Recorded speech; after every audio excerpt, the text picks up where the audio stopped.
Дуудлага өгөх, санал хүсэлт илгээх. Та татаж авсан Бийл Центр аппликейшнийг нээн. Нэвтрэх хэсэг дутсны дугаараа бичиж, нууц үгээ оруулж, нэвтрэх товч дээр дарна. Баруун доод болон байрлах товч дээр дарж ороод, дуудлага хэсэгт дарна. Шин дуудлага товч дээр дарна. Дуудлага эсвэл санал хүсэлтийн аль нэгийг сонгож, төрөл сонгох хэсэгт дарж сонголтоо хийн. Холбогдсон биелэр сонгож, дуудлагын тайлбараа бичиж, хадгалах товч дарна.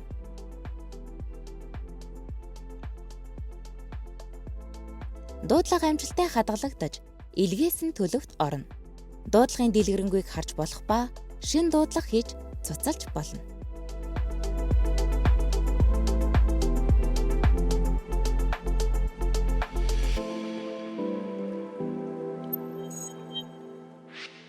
Бүх төлбөрөө Бийл Центрээр